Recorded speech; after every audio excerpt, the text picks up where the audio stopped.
Le Conseil des ministres tient sa réunion hebdomadaire sous M. Mohamed El-Cheikh Al-Ghazouani, président de la République.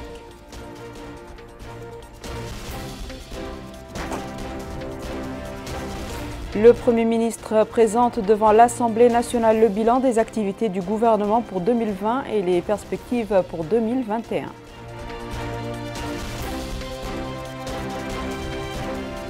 Les missions de la délégation Ta'azour poursuivent les opérations de distribution des aides financières aux populations nécessiteuses dans plusieurs wilayas du pays. Bonsoir mesdames, mesdemoiselles et messieurs, merci de vous joindre à nous. Nous ouvrons ce journal par la réunion hebdomadaire du Conseil des ministres tenue aujourd'hui sous la présidence de M. Mohamed El-Cheikh Al-Ghazouani, président de la République. Le communiqué final sanctionnant les travaux de ce conseil avec Abdelrahman Hamad. Le Conseil des ministres s'est réuni le mercredi 27 janvier 2021 sous la présidence de son Excellence M. Mohamed El-Cheikh Al-Ghazouani, président de la République. Le Conseil a examiné et adopté les deux projets de décrets suivants. Projet de décret abrogeant et remplaçant le décret numéro 2017-025 du 6 mars 2017 portant modification de certaines dispositions du décret numéro 2013-019 du 18-2-2013 portant attribution, organisation et modalités de fonctionnement de l'autorité de la zone franche de Nouadhibou. Le présent projet de décret intervient pour corriger la composition du comité d'administration de l'autorité de la zone franche de Nouadhibou, et c'est en rajoutant des représentants pour le conseil régional de la wilaya de Dakhlet Nouadhibou, la caisse de dépôt et de développement, la commune de Nouadhibou et l'Union nationale du patronat mauritanien. Projet de décret portant création et transformation de certains établissements d'enseignement secondaire. Le présent projet de décret vise à créer des collèges locaux et à transformer d'autres collèges en lycées dans les zones rurales et urbaines afin de rapprocher les services éducatifs des citoyens et de permettre aux enfants des zones défavorisées, en particulier les filles, de poursuivre leurs études de second cycle. Le ministre des Affaires étrangères, de la coopération et des Mauritaniens de l'extérieur a présenté une communication relative à la situation internationale. Le ministre de l'Intérieur et de la décentralisation par intérim a présenté une communication relative à la situation intérieure. Le ministre de la Culture, de l'Artisanat et des Relations avec les parlements et le ministre secrétaire général de la Présidence de la République ont présenté une communication conjointe relative au renforcement de la communication publique à travers la création de certaines structures et la réactivation d'autres. Cette communication propose un train de mesures tendant à renforcer l'organisation globale de la presse publique et l'amélioration de ses prestations d'information de l'opinion publique en adoptant des approches professionnelles efficientes basées sur la proximité, l'agilité, la transparence et la sincérité. Enfin, le Conseil a pris les mesures individuelles suivantes. Ministère de la Défense nationale, secrétaire général, général des brigades, Cheikh Diallo. Ministère de l'Éducation nationale, de la formation technique et de la réforme, Cabinet du ministre, chargé de mission, Mohamed Mahmoud Siyadi, inspecteur de l'enseignement secondaire, précédemment inspecteur général. Sidi Mohamed El-Sidi Habib, inspecteur de l'enseignement secondaire, confirmé. Ba Badiye, professeur précédemment de RH. Zainabou Abdelrahman, professeur confirmé. Mariam Sidine, professeur confirmé. Hamdi Lhbous Samba, instituteur précédemment attaché à l'IPN. Fatimatou Moutsamba, professeur confirmé. Conseiller. Conseiller juridique, Mohamed El-Maham Yahi, juriste confirmé. Conseiller chargé du suivi de la réforme, Mohamed Mahmoud El-Mohamed Lamine, professeur, précédemment chef de division à la direction des examens. Conseiller chargé de l'action pédagogique au niveau de l'enseignement fondamental, El-Kahla Mensidi El-Jaili, institutrice, précédemment chargée de mission. Conseiller chargé de l'action pédagogique au niveau de l'enseignement secondaire, Mohamed El-Mohamed Louleid, professeur, précédemment chargé de mission. Conseiller chargé de l'enseignement technique, Mahfoud Abdelrahman, docteur, ingénieur, précédemment professeur à l'ESP. Conseiller chargé de la formation professionnelle, Issel Mourabah, ingénieur, confirmé. Conseiller chargé de l'orientation, Somare Omar, Seiga, professeur, précédemment conseiller chargé de l'enseignement technique. Conseiller chargé de la formation pédagogique, Mohamed El-Mohamed Abdelrahman Denebja, inspecteur de l'enseignement secondaire, précédemment inspecteur chargé de l'enseignement secondaire. Conseiller chargé de la communication, Khoury Ibrahim El-Sneibe, inspecteur de l'enseignement fondamental, précédemment cadre à l'inspection du fondamental. Conseiller chargé du suivi du patrimoine et des infrastructures scolaires, Mohamed El-Cheikh Naoul Khatri, instituteur, précédemment conseiller chargé de l'action pédagogique au niveau de l'enseignement fondamental. Conseiller chargé de la santé scolaire, Udoum Oul Ahmed Mezid, professeur confirmé. Conseiller chargé des relations avec les syndicats et les associations des parents, Mohamed Sidi Merzoug, professeur, précédemment professeur au lycée. Conseiller chargé de la coopération, Ahmed Abderrahman Ba, professeur confirmé. Conseiller chargé de l'animation socio-éducative, Cheikh Ahmed Oulilban, professeur confirmé. Inspection générale de l'éducation nationale, de la formation technique et de la réforme, inspecteur général, Najis Seyid. Inspecteur de l'enseignement secondaire, précédemment coordinateur du pôle centre d'inspection. Inspecteur chargé de l'enseignement fondamental, Mohamed Menni Goulam, confirmé. Inspecteur chargé de l'enseignement secondaire, Mustafa Oul Sidati, inspecteur de l'enseignement secondaire, précédemment inspecteur au pôle site de l'inspection.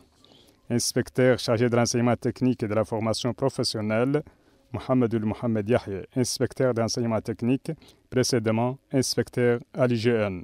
Administration centrale, directrice générale de l'enseignement, Hawa Yero Dia, professeur, précédemment directrice adjointe de la nutrition. Directeur général adjoint de l'enseignement, Elamine Oul Khatri, inspecteur d'enseignement secondaire, précédemment conseiller chargé de la formation pédagogique.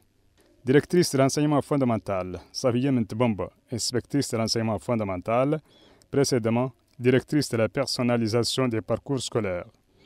Directeur de l'enseignement secondaire, Mohamed Oul Abderrahman, professeur, précédemment chef de département à l'IPN.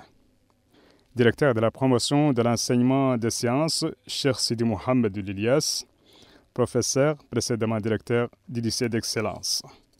Directeur de la coordination des directions régionales, Issa Beibat, professeur, précédemment directeur de l'enseignement secondaire.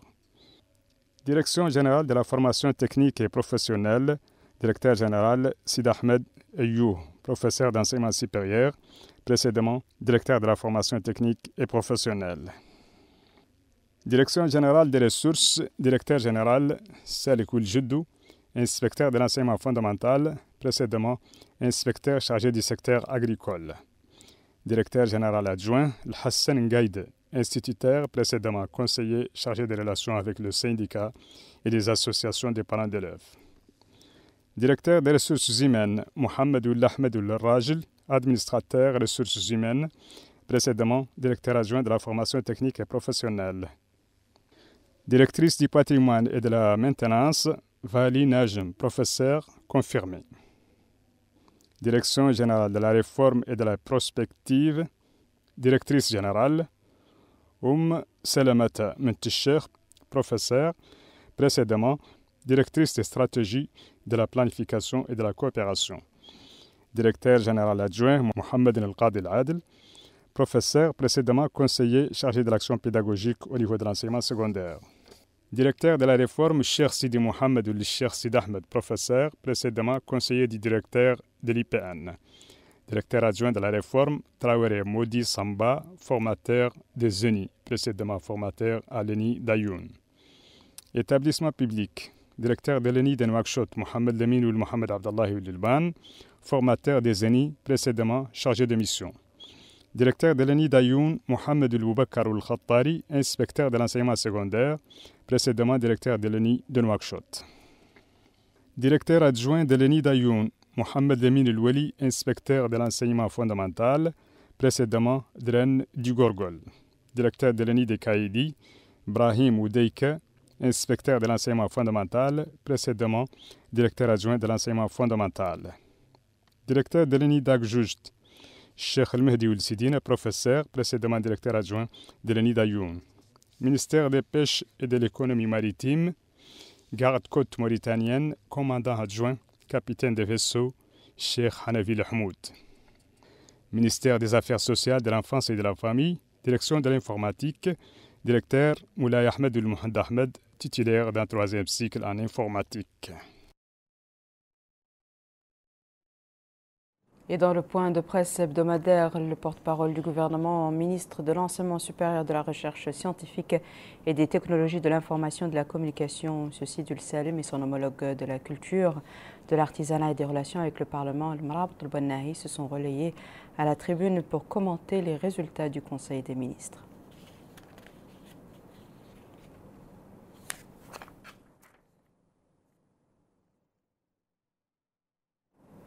Le Premier ministre, M.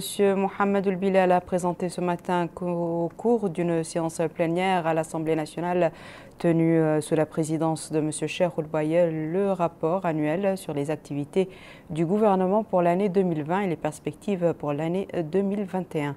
Les députés auront l'occasion de discuter de ce rapport au cours d'une plénière qui se tiendra vendredi prochain. Bokar Baylaba. Le rapport annuel sur les activités du gouvernement pour l'année 2020 et les perspectives pour l'année 2021 a été passé au peigne fin par le Premier ministre M. Mohamed Ould-Bilal. C'était au cours d'une séance plénière à l'Assemblée nationale tenue sous la présidence de Cheikh Ould-Bilal, son président. En dépit de la persistance de la crise économique mondiale qui sévit depuis plusieurs années et de la gravité de la crise sanitaire et son urgence, le gouvernement s'est attelé sans relâche à mettre en œuvre le programme politique sur la base duquel le président de la République a été élu.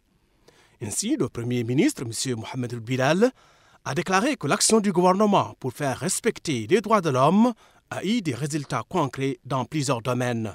C'est dans ce cadre qu'intervient l'élaboration d'un cahier de charges pour l'exercice de la mission d'assistance et de protection des victimes de l'esclavage et des pratiques esclavagistes où l'État peut se constituer partie civile. Il a indiqué que l'interaction positive avec les mécanismes internationaux et régionaux des droits de l'homme, les réponses aux communications et questionnaires soumis au gouvernement par les procédures spéciales du Conseil des droits de l'homme et de la Commission africaine des droits de l'homme et des peuples ont eu un écho très positif à ce niveau, respectant ainsi les engagements de la Mauritanie au niveau international. Le Premier ministre a précisé qu'une loi pour organiser, encadrer et améliorer l'action des associations et des organisations de la société civile a été adoptée par l'Assemblée nationale. Il a annoncé que pour l'année 2021, le gouvernement continuera à renforcer la politique de défense des droits de l'homme. En ce qui concerne la gouvernance et les services administratifs, le Premier ministre a indiqué que l'âge de départ à la retraite des fonctionnaires et agents contractuels de l'État a été porté à 63 ans.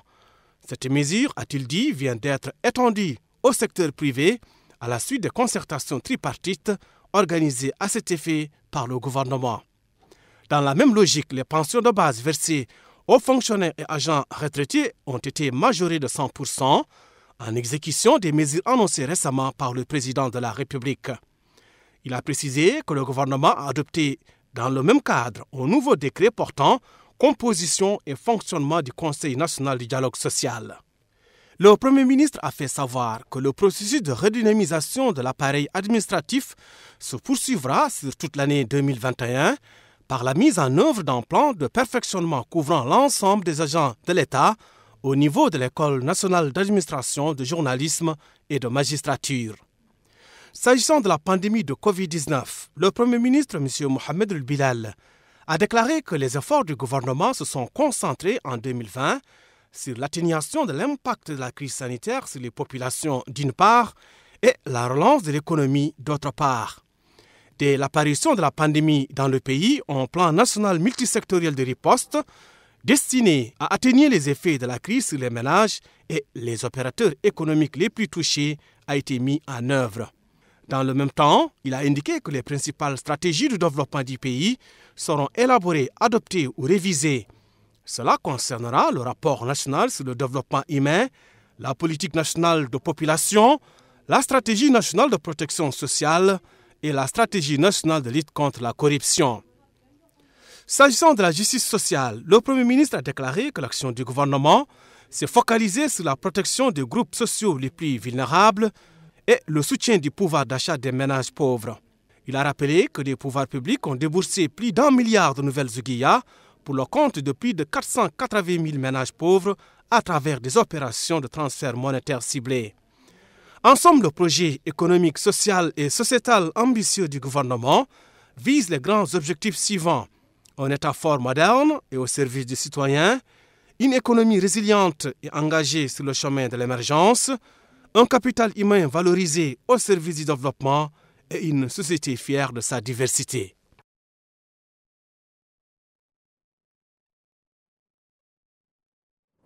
La commission de la justice, de l'intérieur et de la défense de l'Assemblée nationale s'est réunie hier soir sous la présidence de M. Mohamed El-Zeizim, son président, pour discuter d'un projet de loi fixant le statut spécial du personnel de la sécurité civile.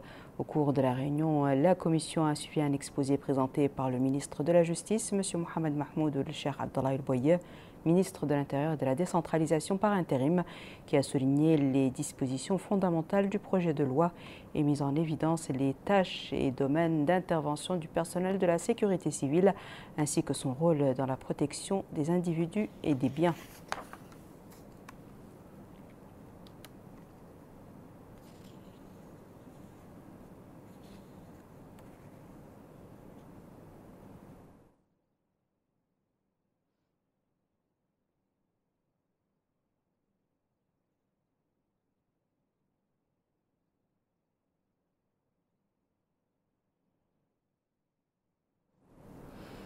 Les travaux de la 4e conférence sur le renforcement de la confiance entre les forces de défense et de sécurité et les populations de l'espace du groupe G5 Sahel ont pris fin hier soir à Nouakchott. La conférence a été marquée par une large participation des instances judiciaires, des organes de sécurité et des droits de l'homme et d'organisations de la société civile dans l'espace des pays du G5 Sahel, ainsi que des représentants d'organisations internationales. Compte rendu de l'Haj Abdallah Eddine. La conférence régionale de Nouakchott a offert une opportunité d'échanger des débats approfondis au sein d'un panel d'experts sahéliens et internationaux. Le renforcement de la confiance entre les forces armées de sécurité et la population du Sahel a été le sujet principal autour duquel les experts ont apporté des contributions de qualité. Une confiance mutuelle civilo-militaire devient particulièrement indispensable dans un espace miné par les défis sécuritaires transfrontaliers, à savoir le terrorisme, le narcotrafic et la migration clandestine. Cet espace sécuritairement menacé connaît depuis un certain temps une coopération institutionnalisée multidimensionnelle en matière de défense, de sécurité, de développement et dans le domaine de la magistrature. La quintessence des débats entre les experts seront formulés sous forme de recommandations visant à renforcer l'intégration sous-régionale et construire une confiance mutuelle solide reliant les forces armées et de sécurité et les populations locales du G5 Sahel. Les participants à cette conférence régionale ont loué vivement l'effort diplomatique entrepris par notre pays lors de sa présidence tournante du G5 Sahel. La dite conférence a connu la participation de représentants d'organes judiciaires, sécuritaires et des droits de l'homme appartenant au pays du G5 Sahel ainsi que des experts internationaux. Un comité technique du ministère de l'Équipement et des Transports a effectué ce matin une visite de terrain de la route reliant la capitale Nouakchott et la ville d'Agjoujt dans le but d'évaluer l'ampleur des défauts sur cette route. Compte rendu de Houroul Mouela. Le comité technique composé du ministère de l'Équipement et des Transports, du Laboratoire national des travaux publics et de la Société de transport des pierres a lancé ses travaux pour évaluer l'ampleur des défauts sur la route Nouakchott-Agjoujt. Le directeur de l'entretien routier au ministère de l'Équipement et des Transports, M. Saad Mouloumbairik, a affirmé que ces efforts visent à consolider la construction d'infrastructures routières de manière à faciliter la circulation des biens et des personnes. Sans négliger le contrôle et l'entretien requis, il a déclaré que les efforts collectifs de toutes les entreprises nationales et étrangères et des divers acteurs économiques sont essentiels pour préserver cette route ouverte aux gros camions, aux voitures publiques et privées. Il a souligné que la mission du comité technique consiste à déterminer sur le terrain l'état technique de la route et de mener une enquête approfondie sur tous les défauts et imperfections, afin de trouver des solutions urgentes pour assurer la sécurité routière et reconstruire la route en question. Place maintenant au point de presse quotidien du ministère de la Santé relatif à la dernière situation de la pandémie du Covid-19. Pour la situation épidémiologique durant les dernières 24 heures, 46 nouveaux cas Covid-19 ont été enregistrés, dont 4 cas contacts et 42 cas communautaires. Aussi, durant les dernières 24 heures, 100 nouvelles guérisons ont été enregistrées et malheureusement un nouveau décès. Le cumul des cas positifs depuis le début de la pandémie est de 16 506, dont 8 987 parmi les contacts et 7 331 cas communautaires et 188 cas importés. Le cumul de guérison depuis le début de la pandémie est de 15 491 et le cumul de décès est de 419. Nous avons aujourd'hui 596 cas actifs, dont 531 asymptomatiques, 39 avec des symptômes légers et 26 avec une situation critique. La répartition des nouveaux cas par Mugata'a. 2 nouveaux cas ont été enregistrés à Basseknou, 1 à Djigani, 1 à Timbadra, 3 à Kifa, 1 à Kaedi, 1 à Alag, 2 nouveaux cas à Boutilimit, 1 à Dmederdra, 1 à Atar, 6 à Nouadhibou, 1 à Zouarat, 1 à Gjojet. 16 nouveaux cas ont été enregistrés à Tafraghzene, 2 à Tayaret, 3 à Toujounine, 2 à Arafat, 1 nouveau cas à Admina et 1 nouveau cas à Riyad. Durant les dernières 24 heures, 1109 tests ont été réalisés, dont 116 tests de suivi et 993 tests de diagnostic, répartis en 662 TDR et 331 PCR. Pour la répartition des nouveaux tests par région, 81 ont été réalisés à Hout Sharqi, 14 à Hout Gharbi, 86 à Nasaba, 46 au Gorgol, 54 au Brakna, 43 au Trarza, 15 à Nadrar, 48 à Dakhlet Nouadhibou, 9 au Tagan, 23 au Guidimaka, 12 au Tirzamour, 94 nouveaux tests ont été réalisés à Nishiri, 485 à Nouakchott Ouest, 50 à Nouakchott Nord et 49 à Nouakchott Sud. Le cumul de tests réalisés depuis le début de la pandémie est de 184 757, dont 26 534 tests de suivi et 158 223 tests de diagnostic, répartis en 122 316 TDR et 35 907 PCR. L'opération Cash Transfert organisée par la Délégation générale à la solidarité nationale et la lutte contre l'exclusion Ta'azour dans le cadre du plan de riposte à la pandémie du Covid-19 fait le bonheur des populations nécessiteuses qui en bénéficient. Nouadhibou, Zouarat et Kaedi en donnent l'exemple. Mohamed Khattab. Nouadhibou vit au rythme des aides financières de la Délégation générale pour la solidarité nationale et la lutte contre l'exclusion Ta'azour, allouée au profit des populations vulnérables pour la deuxième fois. Et cela dans le cadre des actions sociales menées par les pouvoirs publics pour atténuer les conséquences de la Covid-19. Pas moins de 5 800 familles bénéficient de cette opération de cash transfert via les agences de transfert monétaire Gaz Télécom qui effectueront ces opérations sur une période de 30 jours. Un pécule qui vient soulager les ménages les plus pauvres, lesquels poussent un ouf de soulagement dans cette période marquée par une deuxième vague du coronavirus. Cet argent vient à point nommé, dit cet autre, puisqu'il nous permet d'acheter nos rations alimentaires, traiter nos malades. C'est une aide financière très importante, dit ce monsieur. Nous venons d'un centre d'hémodialyse. C'est une contribution financière dont nous avons vraiment besoin. C'est un geste de l'État qui nous va droit au cœur pour ce clin d'œil. Cela dit, parallèlement à cette opération, les agences de transfert monétaire n'oublient pas de faire respecter les mesures préventives, obligeant les bénéficiaires à porter des masques ou un équivalent, à respecter la distanciation physique. Plus de 3000 familles parmi les plus pauvres dans la wilaya du Tirzamour bénéficient de cette opération cash transfert organisée par la Délégation nationale pour la solidarité et la lutte contre l'exclusion Ta'azour dans le but d'améliorer le pouvoir d'achat de ces ménages les plus vulnérables et atténuer l'impact des mesures de lutte contre la pandémie de la Covid-19. Le wali du Tirzamour, Isselmou Sidi, a supervisé à partir de la nouvelle maison des jeunes de Zouarat le lancement de cette opération. Nous sommes venus ici, dit-il, nous rassurer sur les procédures transparentes prises par Ta'azour pour réussir cette opération de cash transfert, notamment le comportement digne par lequel est traité le bénéficiaire.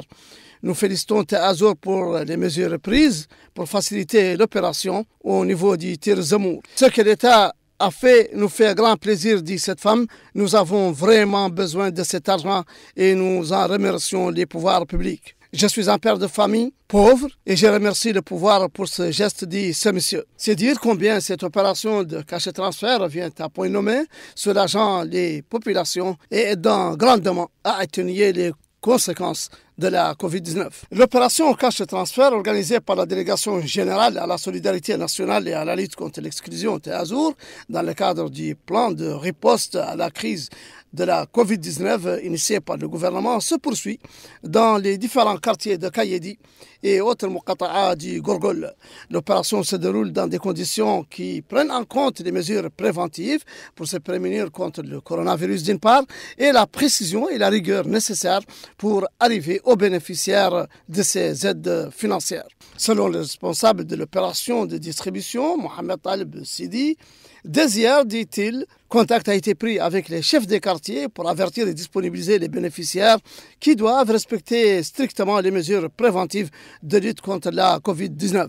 Seul le bénéficiaire reçoit de main à main cette contribution financière. Ici et là, les populations bénéficiaires ont loué cette opération, affirmant qu'elle vient à point nommé et qu'elle leur est d'une grande utilité. J'ai 70 ans et jamais je n'ai bénéficié d'une telle aide de l'État, dit ce monsieur, et je remercie le président de la République et le gouvernement, Taazour, et prie Dieu de protéger notre pays. Comme quoi les ménages vulnérables ciblés par l'opération cash-transfert reçoivent à temps les sommes allouées qui viennent à point nommé dans un contexte planétaire marqué par la pandémie de la COVID-19. L'opération Cash Transfert se poursuit également au niveau de la wilaya du Trarza, où des milliers de citoyens bénéficient de ces aides. Malika Nagli. Msaïgila, relevant de la ville de Kifa, constitue l'une des étapes des équipes de la délégation générale de solidarité nationale et de lutte contre l'exclusion, Taazour, qui procède à la distribution d'aides financières aux familles les plus vulnérables de la wilaya de la Saba. L'opération a lieu après le suivi de procédures dont la présentation de la carte d'identité et l'inscription de la personne bénéficiaire sur les listes et la prise de l'empreinte du doigt. La somme reçue est de 2250 ouguiyas nouvelles. Le délégué de l'agence CRASA est responsable de la transaction parvenant aux bénéficiaires. Qu'en est-il du nombre des familles touchées par cette aide et de l'aide apportée à la muqata'a de Kifa? Le responsable déclare que c'est en relation avec l'agence Taazour que l'opération a débuté. Elle cible 21 576 bénéficiaires répartis sur 5 muqata'a. Les habitants bénéficiaires de la muqata'a de Kifa sont au nombre de 5 149. Kifa perçoit ainsi à elle seule 11 585 250 ouguiyas, qui seront répartis entre les bénéficiaires. La durée du mandat, ajoute-t-il, est de 15 jours. Les bénéficiaires ont exprimé leur satisfaction quant à la transparence de l'opération et la simplification des procédures. Cette femme déclare percevoir cette aide pour la deuxième fois consécutive. Cette note souligne la transparence de l'opération. Quant à elle, elle remercie les autorités nationales pour cette aide généreuse. En plus de la muqata'a de Kifa, Taazour présentera une aide à plus de 6 000 personnes. Ces aides seront distribuées également à Kankossa, à Boumded, Barkéol et Guérou. Suite à l'accord signé entre le ministère du Commerce et du Tourisme et les commerçants relatifs à la tarification des produits alimentaires essentiels, les autorités administratives régionales, notamment à Nouadhibou et Kifa, ont tenu des réunions avec les représentants des commerçants pour discuter des modalités d'application du contenu du circulaire portant sur le respect de la tarification fixée. Amina Khalil. Suite à la dernière réduction des prix de denrées alimentaires de première nécessité et compte tenu de leur nouveau prix imposé par le ministère du Commerce, de l'Industrie et du Tourisme, le wali de la wilaya de la Saba a présidé une réunion avec les services régionaux concernés et les représentants de la Fédération des commerçants au niveau de la wilaya afin de les informer du contenu de la circulaire et déterminer les mécanismes garantissant l'application de la nouvelle grille tarifaire de ces produits. S'exprimant pour l'occasion, le wali de la Saba a porté à la connaissance du public que les nouveaux prix reçus au niveau régional doivent être appliqués et exécutés et que c'est dans ce cadre que se réunissent les acteurs économiques de la wilaya avec l'autorité de régulation du transport qui joue un rôle essentiel dans le processus. Et ce, afin d'examiner les prix et de mener une opération de sensibilisation auprès des commerçants et de les informer qu'il y aura un réel suivi et surveillance du marché local. Le Wali a également affirmé que d'autres mesures d'accompagnement ont été prises en ce qui concerne les boutiques El Amel qui seront approvisionnées afin de contribuer au déroulement de l'opération. Ceci en plus d'autres opérations de distribution gratuite qui vont débuter très prochainement. Le Wali a exhorté les différents groupes concernés, citoyens, commerçants, forces de sécurité et élus locaux à faire preuve de coopération et de collaboration pour assurer la mise en œuvre de cette volonté solidaire dont font preuve les autorités publiques. Les participants à cette réunion ont débattu sur les moyens nécessaires pour établir des prix raisonnables qui prennent en considération les conditions de vie des populations. Ils ont également réaffirmé leur disponibilité et volonté de veiller à l'application de ces prix au niveau du marché, ce qui améliorera sans le moindre doute la situation économique des citoyens. Toujours dans le même contexte, mais cette fois-ci à Nouadhibou. Nouadhibou, où une large campagne a été menée par l'autorité de la zone franche. L'objectif de cette campagne est de s'enquérir sur le terrain des prix du marché et de repérer et saisir les produits périmés. Les commerçants ont de leur côté affirmé leur disposition à mettre en pratique les nouveaux prix imposés par le comité et que cela n'affectera pas la qualité des produits, objet de ces récentes réductions. Les autorités concernées affirment de leur côté que cette campagne ne représente que le début d'une feuille de route visant la surveillance des marchés de Nouadhibou. Le délégué régional du ministère du Commerce, de l'Industrie et du Tourisme à Nouadhibou, M. Mohamed El-Ghali Ould El-Mayouf, a divisé l'objectif de cette visite en 4 étapes. D'abord, le retrait du marché des produits alimentaires périmés. Ensuite, l'application effective des prix des produits exemptés débarqués sur le port autonome de Nouadhibou. Et puis l'application de la charte des prix signée le samedi passé. Et enfin, l'application des lois et réglementations sanctionnant les infractions. Cap à présent à Rosso, capitale de la wilaya du Trarza, où les agriculteurs se préparent au lancement de la nouvelle campagne d'été en prenant toutes les mesures susceptibles d'assurer le succès de cette campagne. Compte rendu de Garmet Agadi. C'est dans la zone de Chamama, à l'intérieur de ces périmètres agricoles repartis dans la wilaya du Trarza, qu'on observe les préparatifs intensifs pour suivre le rythme de la nouvelle campagne agricole. Le processus d'aménagement de terre se fait après plusieurs mois des dernières récoltes et prend quelques jours en fonction des surfaces exploitées. La semence des graines et le retour de l'eau dans ces périmètres annoncent la nouvelle saison agricole longtemps attendue par les agriculteurs. Ce citoyen a indiqué que cette nouvelle saison agricole de la riziculture s'annonce avec beaucoup d'espoir et lance un appel aux autorités concernées pour les aider avec des engins agricoles tels que les récolteuses, les maçonneuses. Cet agriculteur, quant à lui, a souligné que l'existence des parasites constitue un danger pour leur culture, malgré les aides apportées par l'État, et que ce danger peut avoir un impact sur la production rizière de la wilaya. Il est à noter que la riziculture est l'une des cultures les plus favorisées dans la wilaya du Trarza. Voici à présent, mesdames et messieurs, le rappel des titres. Le Conseil des ministres tient sa réunion hebdomadaire sous M. Mohamed El-Cheikh El-Ghazouani, président de la République.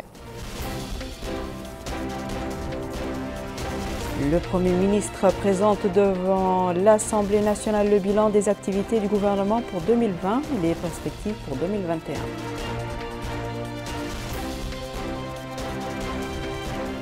Les missions de la délégation Ta'azour poursuivent les opérations de distribution des aides financières au profit aux populations nécessiteuses dans plusieurs wilayas du pays. C'est la fin de ce journal, mesdames et messieurs. Merci à vous de nous avoir suivis. Merci de votre fidélité. On se retrouve la semaine prochaine, Inch'Allah.